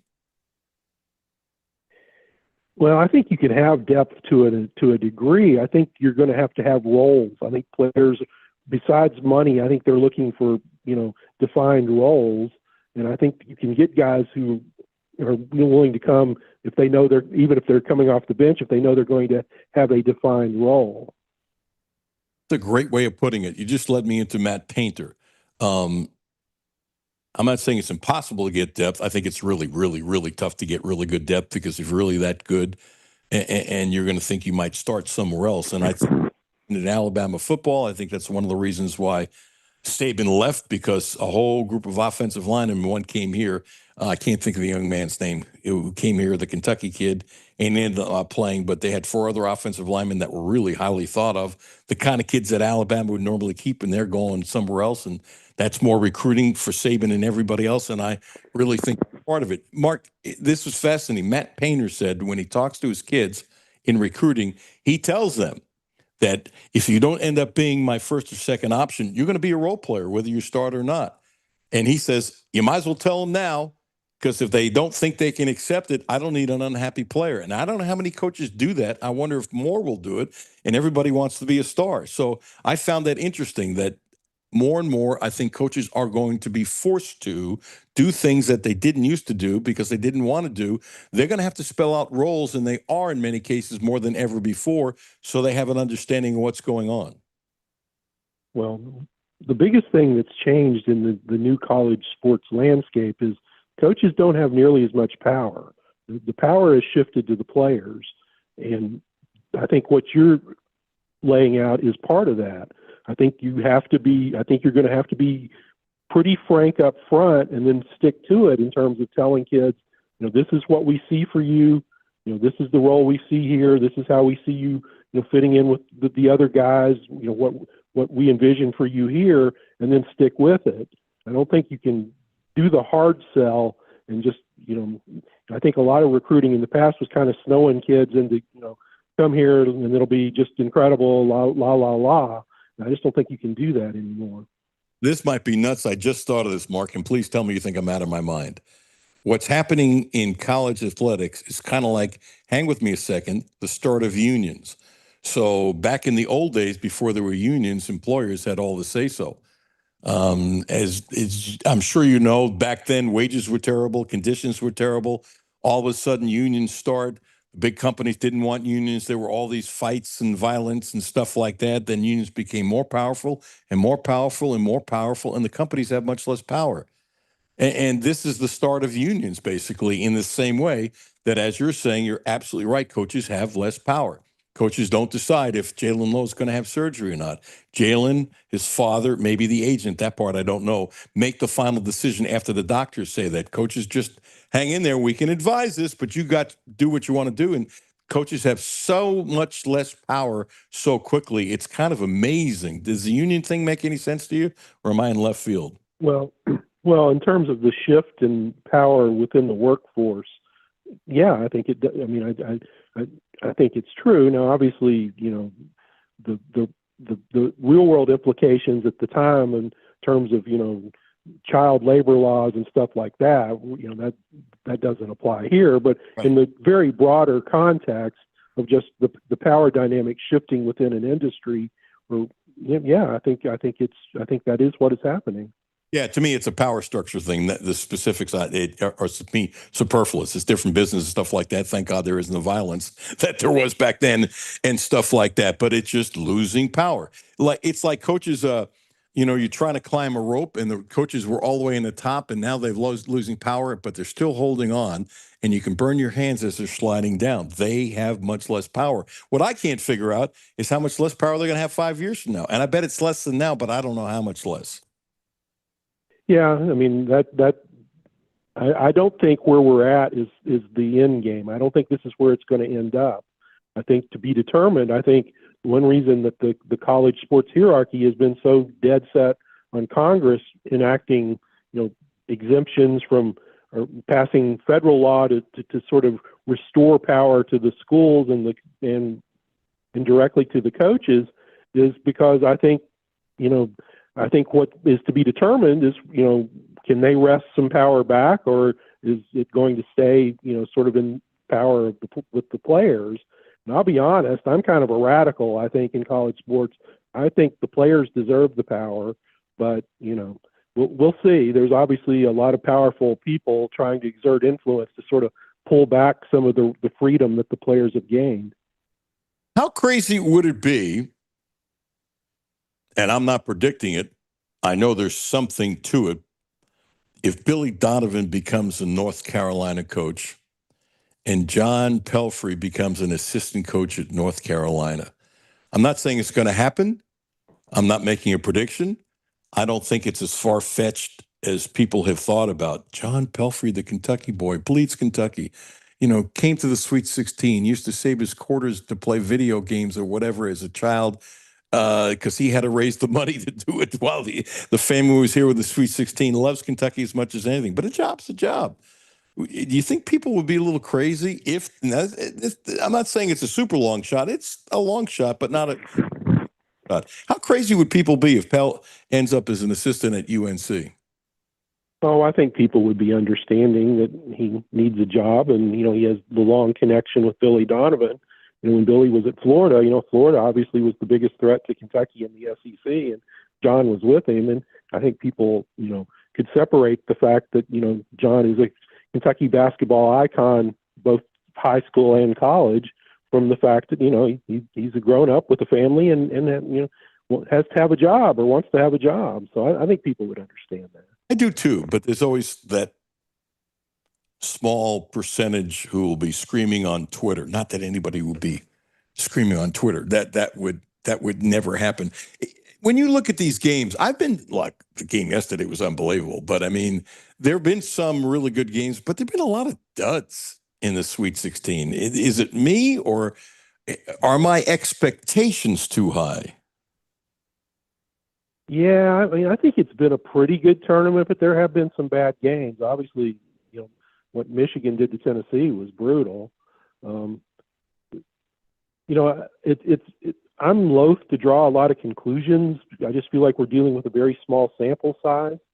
But I do think the thing that has interested me most in this tournament is just how big some of the better teams have gotten. Because it's seemed like basketball has been moving towards perimeter play, and almost everybody was playing three guards, and you needed a stretch four, and some of the the better teams this year are really big. I mean, Michigan is huge, and Florida didn't play well in the postseason, but they were number one seed. They were huge, as Kentucky saw up close and personal. And I just think, in a copycat industry, I wonder to what extent everybody's going to go out this offseason and try to get tall. Interesting you say that. Line 9 of my notes, and I'm big on caps and big on exclamation points. It's my own silly system. I have size has become more important. About 10 exclamation points. And couldn't agree with you more. It's in my notes, but I found it interesting what Todd Golden said of Florida, where he said they like threes, but they're not pushing threes. They want big men to go get rebounds because that can be more consistent in case we have a bad shooting night. And I don't think this size thing is over. I think size is going to become more and more important. And one of the crazy things I had in my head, and I don't know if it'd work at all based upon their skill set, but would Garrison and Marino work together as starters, which I don't see it happen for a lot of reasons. But the point is, I kind of like that sort of lineup, and I didn't like how everything became threes and negating the big men. And in the NBA, big men were often drafted in the second round in the last 15 years, where in the good old days, I'm not saying they'd be in the top 10, but they were sure first-round draft choices because the NBA put different emphasis on it. Now, teams like Houston, there are some teams going for more size, Mark. So I think size is back, and I think it's going to continue. Yeah, I think that to me is the trend or possible trend that's coming out of this tournament that I think is going to be really interesting to track. Because, as we've said, some of the better teams are really long, really long. You know what I think has also helped that? Mark Story, kind enough to join us. Outstanding longtime columnist, Lexington Herald leader. I think Europe has helped a lot. That there's a lot of tall human beings who can play basketball in Europe, and they're coming to America like, Illinois has probably been better than anybody with all the European talent that they have on them, and a lot of them are really tall. I don't think it's going to stop. I think it will continue. Where it ends, I don't know, but I bet there's more teams with size than more this next year than this year, and more the year after that. I don't think this trend is going away. Well, there's two ways that the current landscape with NIL especially has really changed, and I would say really helped the level of play in men's college basketball. Number one, it's kept more, kind of marginal late first round, early second round guys. They can now make enough money in college to stay. Yaxel Lindborg being the prime example of that. But the other one is better players have come over from Europe because they can make more money playing college basketball over here than they can make playing professionally in Europe. So you've gotten a much higher quality of player. And as you point out, a lot of them have been bigs. Yep, been big, and they can shoot. And it's amazing how the talent overseas, there are so many great shooters. I can't think of the kid's name, but the foreign kid from Iowa State, the great shooter who didn't have a great shooting the other day. He's only 6'8". He's not really a big man, but he's already announced to the NBA. And I think this trend will continue. I do. I don't know where it's going. And it's going to be fascinating to see what Pope does along those lines. Will he go big, if he can get big guys? How do you rate Pope's first 2 years? What kind of grade, or what is Mark Story's thought process? I would probably give him a B+ for year one and probably a C- on year two. Okay. I'm guessing you're like me. I disagree with anybody said he should be fired. I just, to me, it's obtuse, but everybody has their own opinions. I think this is a big recruiting year. And every year is going to be a big recruiting year, but it's vitally important that they do better next year. Do you agree on all that? Tell me what you disagree with. I think this offseason is really important. I know there are a lot of people I read on message boards that next year is make or break.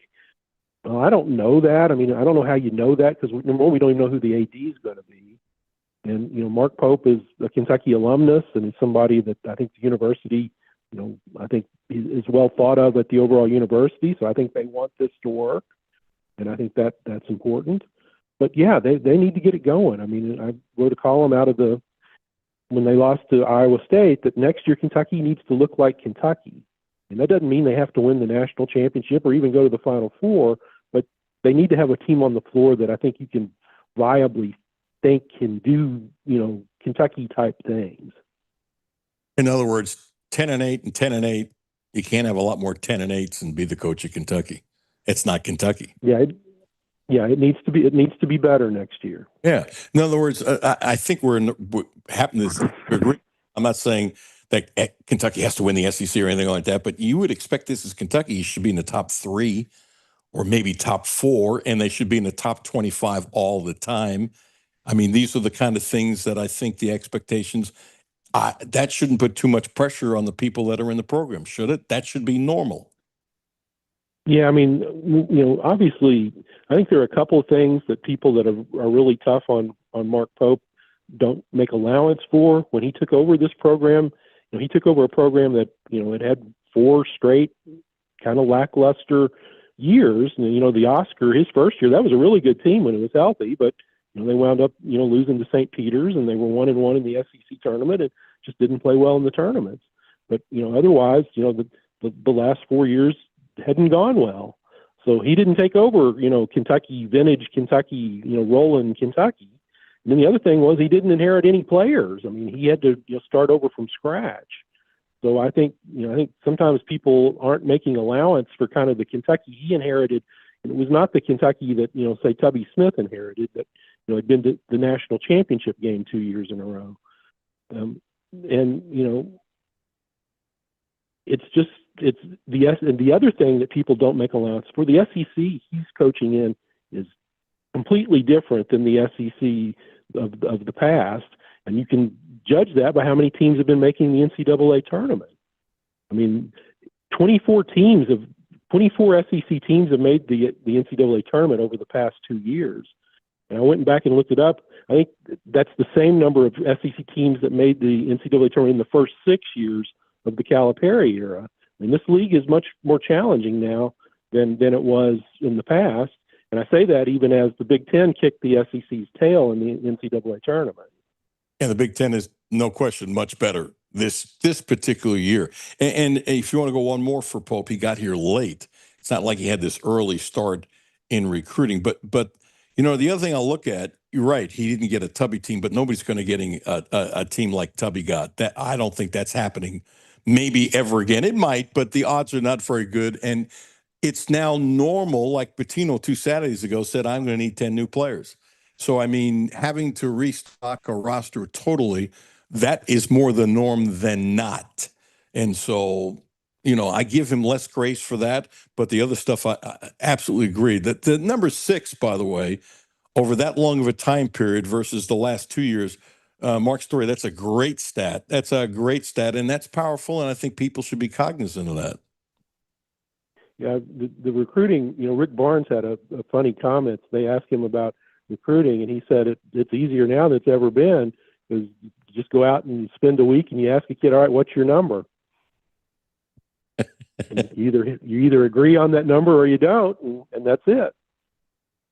Yeah, I think, but there are coaches like I'm with you with what he's saying, but still want to get to know the kid because most right. That's simplistic, but I did think it sort of illustrated how it's different, and no, it's different.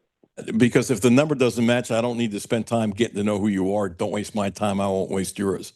I think that's that's where you're coming from. But you got to be a really good psychologist, and I know background work and all that kind of stuff, to get that much of a feel that this will be a good kid and he won't be a bad apple.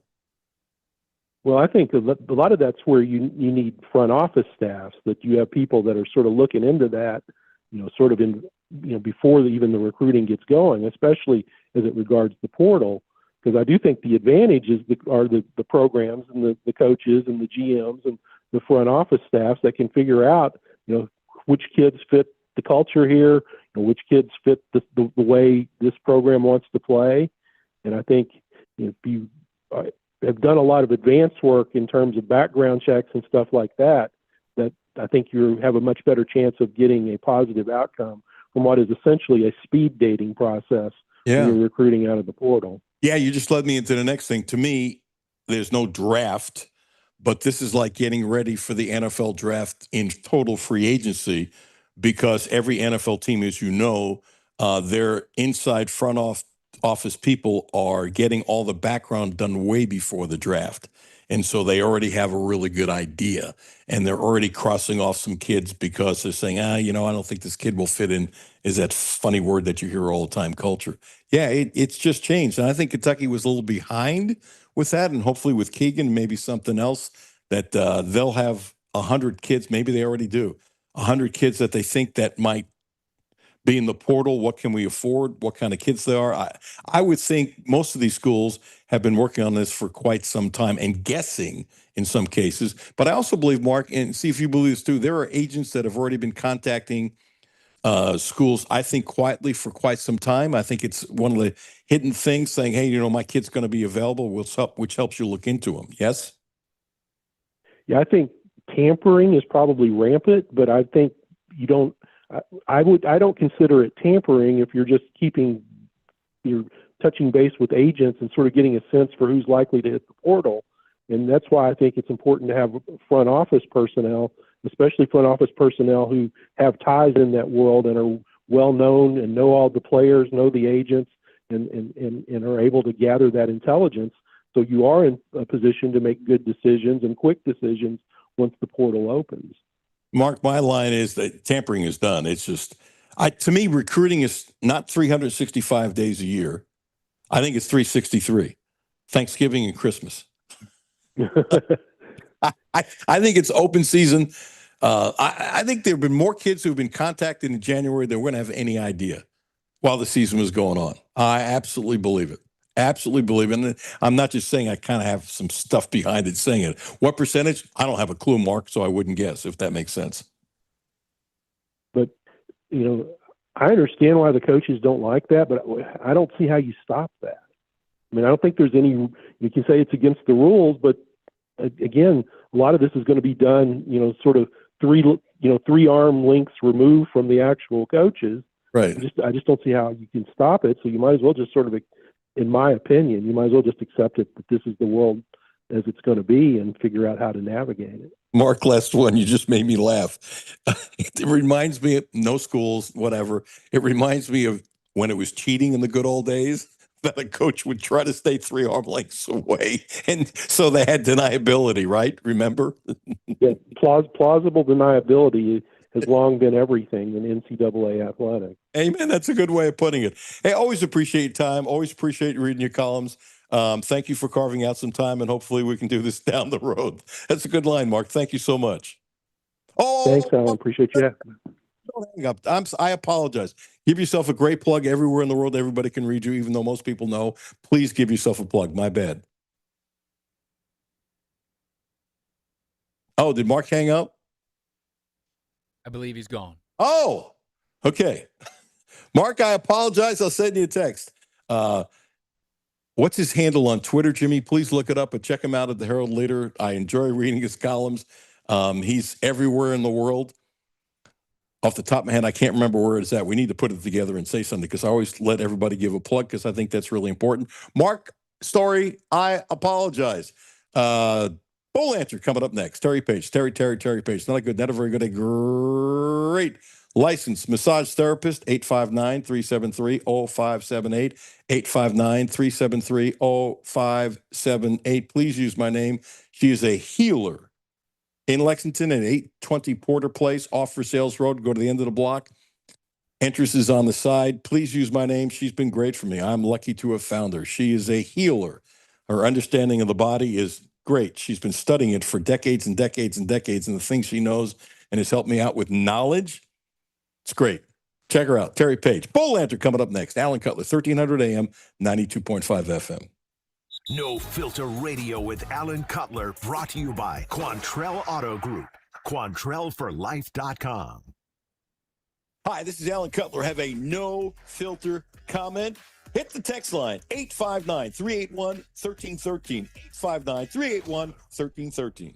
Hi, this is Alan Cutler. Driving should feel personal, protected, centered, completely at ease the moment you pull onto the road. That's the Volvo difference. Thoughtful design, quiet confidence, and safety always working in the background so you can simply breathe and drive. We love our VC60. Plus, The luxury of Volvo is often more within reach than expected. That's why Volvo deserves your first look.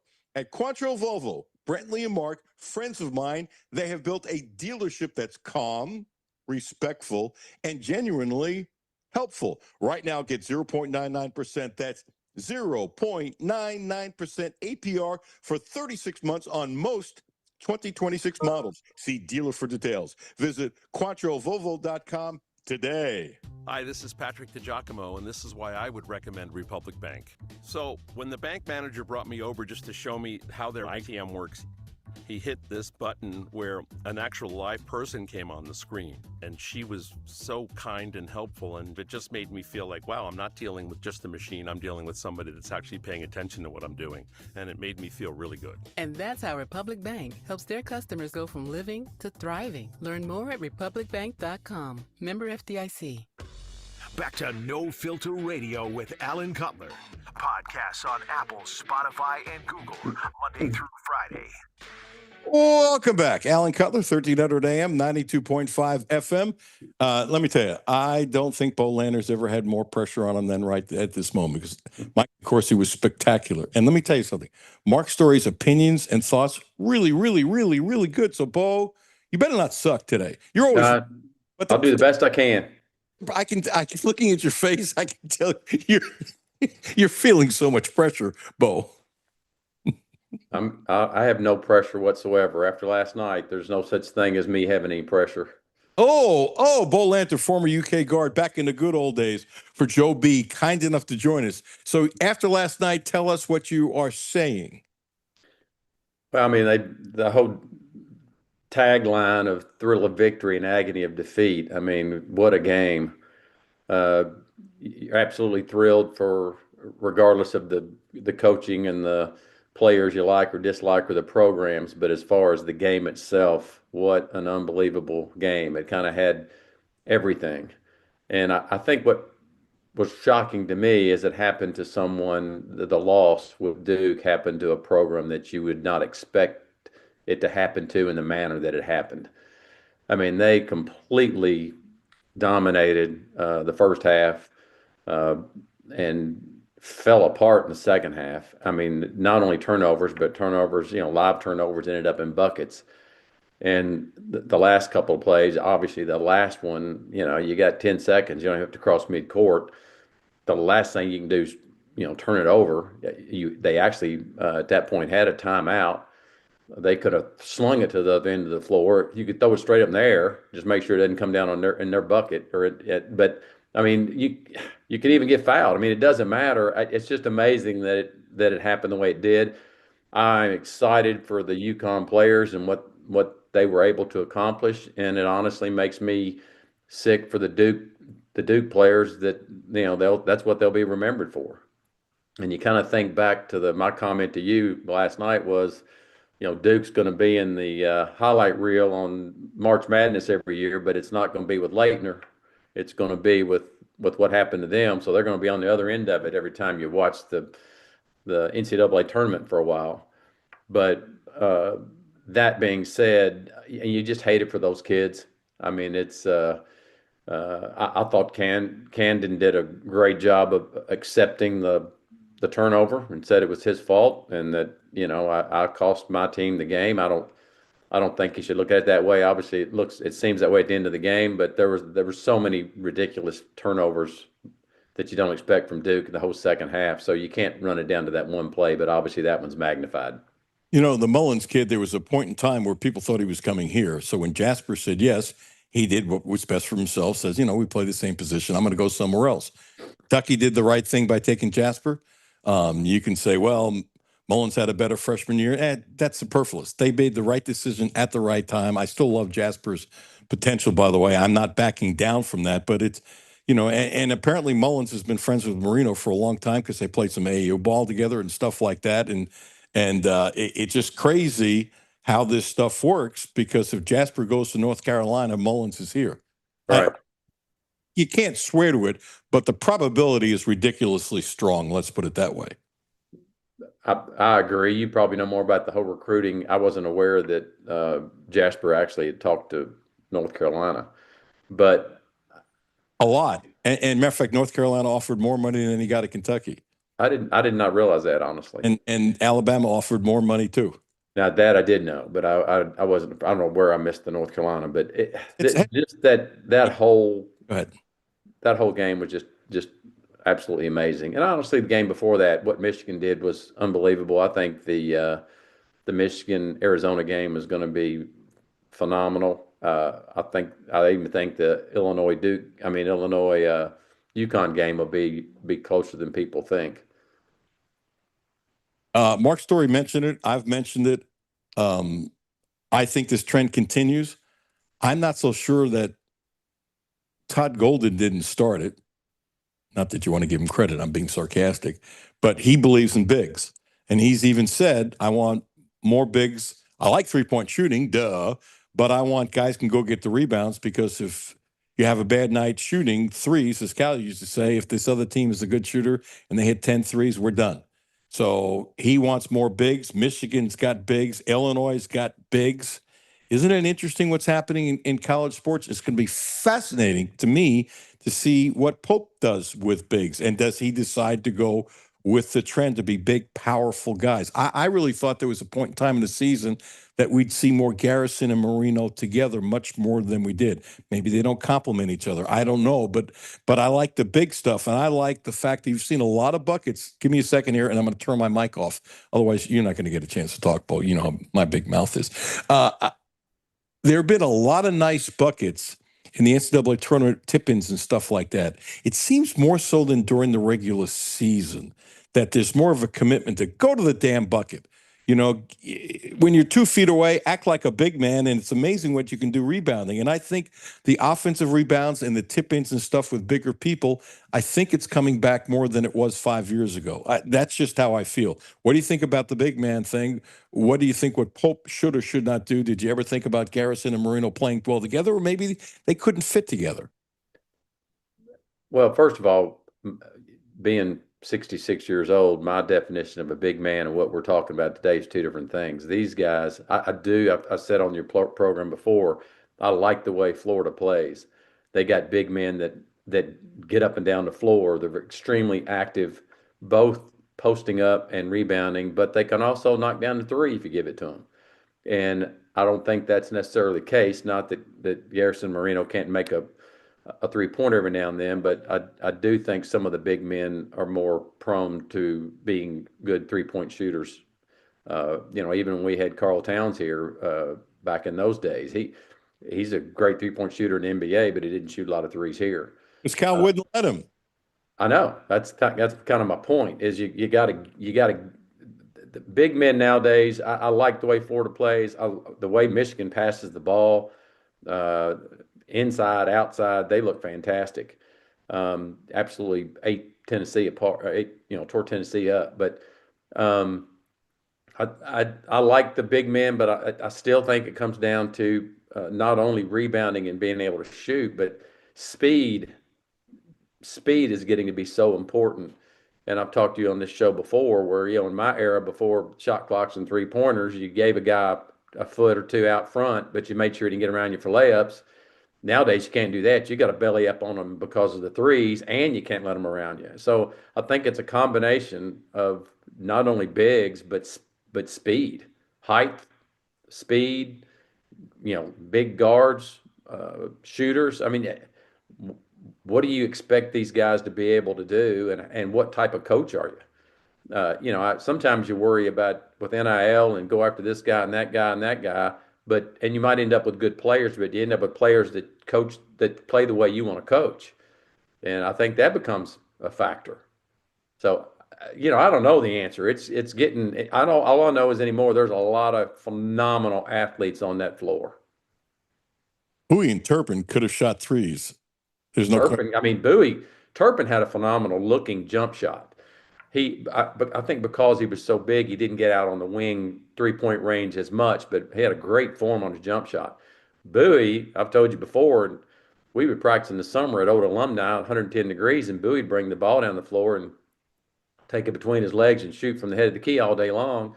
But if he'd have taken an 8-foot jump shot in the game, Joe B would have come out on the floor and grabbed him and set his button in the seat, because you're 7-2, you go to the block and wait for us to get you the ball when you don't have shot clocks and 3-pointers. So, but yes, in pickup games in the summer, he could light it up. Who was healthy and young today, he would be one of the great superstars in the history of basketball. I absolutely agree with that 100%. People just don't understand how good he was. And again, I've said this on your show before. I don't think he gets enough credit. He was kind of the guy drafted before Jordan that never really materialized in the NBA. But I think Jordan was the best ever. But I still think that Bowie was the right pick at Portland before Jordan if he had been healthy. Because I think the things that he brought to the table for a team like Portland at those days, you build your program around a big man. And when he was healthy, if he had been healthy, I think he was the right pick. Except I knew he wasn't healthy, and Portland should have known. Portland did. I knew, and you knew, and to be honest, Bowie knew. Yeah, of course Bowie knew. But yeah, they didn't know.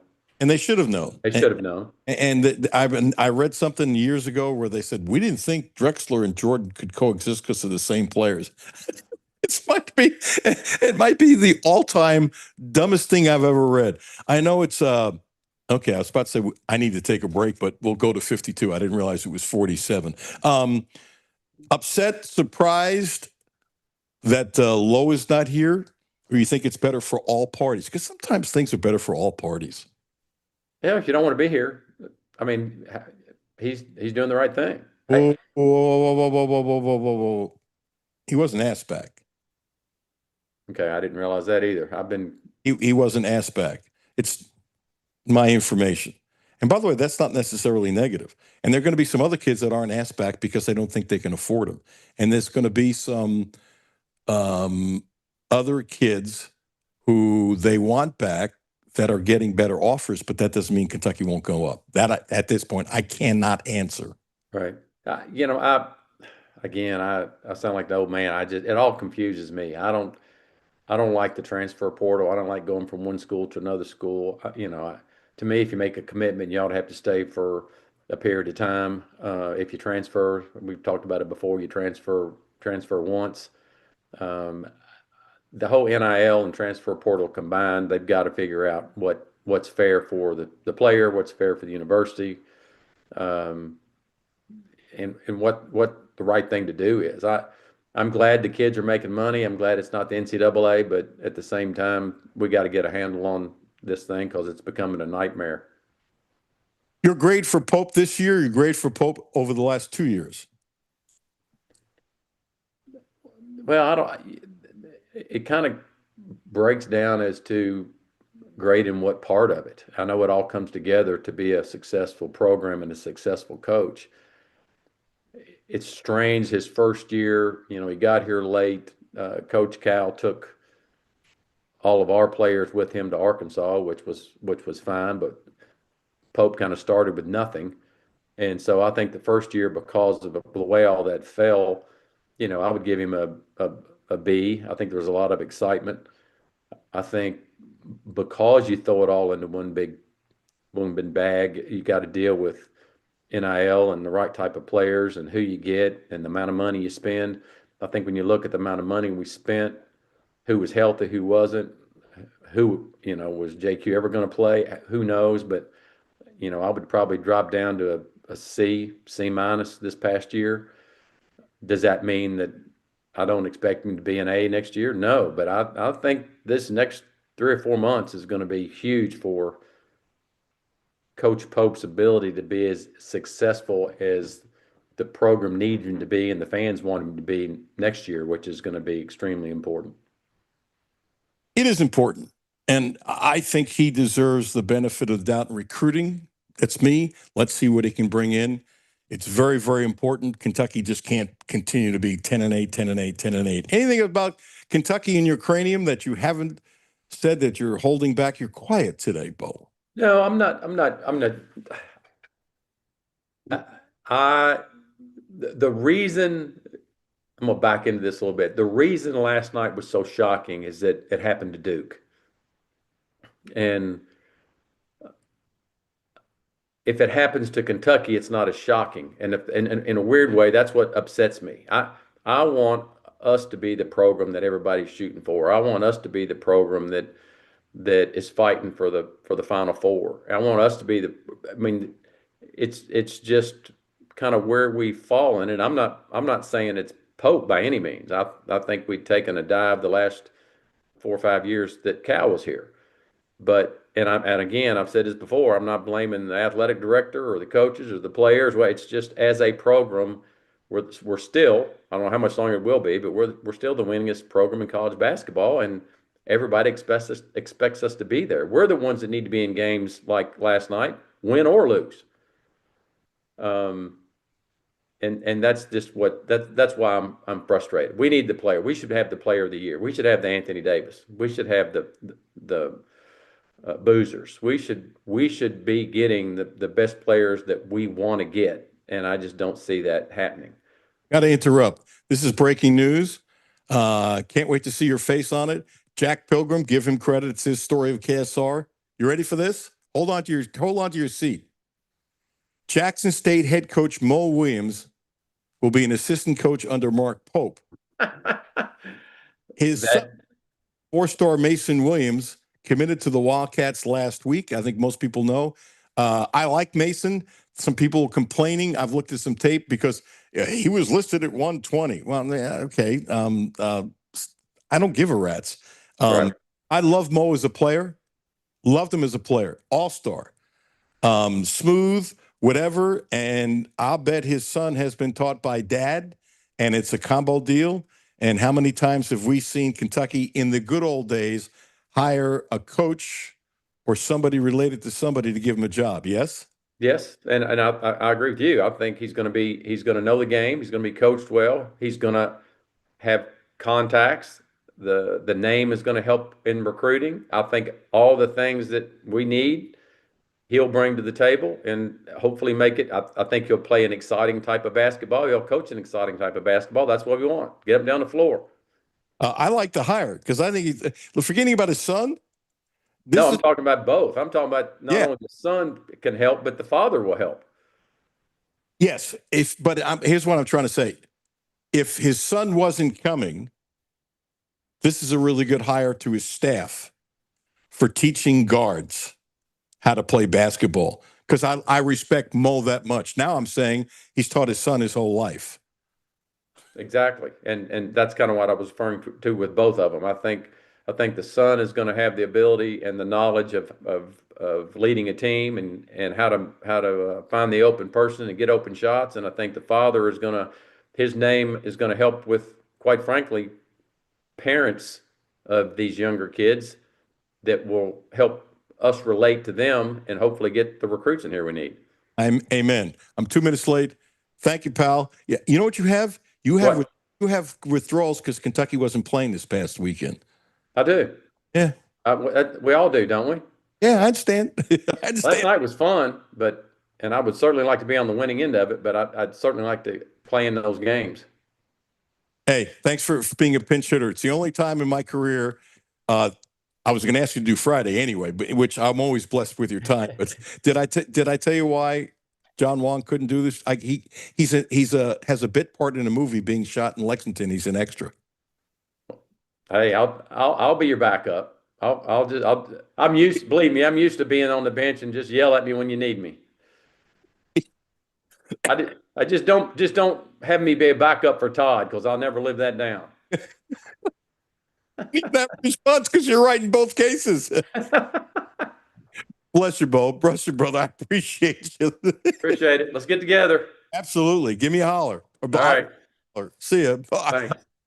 I know we're super late, Jimmy. I know. Brad Taylor coming up next. Coming up at 4, it is Wildcat Drive with Matthew and Jimmy. Yeah, you got a lot to talk about. There's a lot going on. There's a couple things.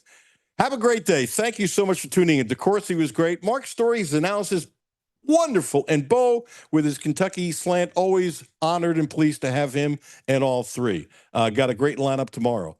Alan Cutler.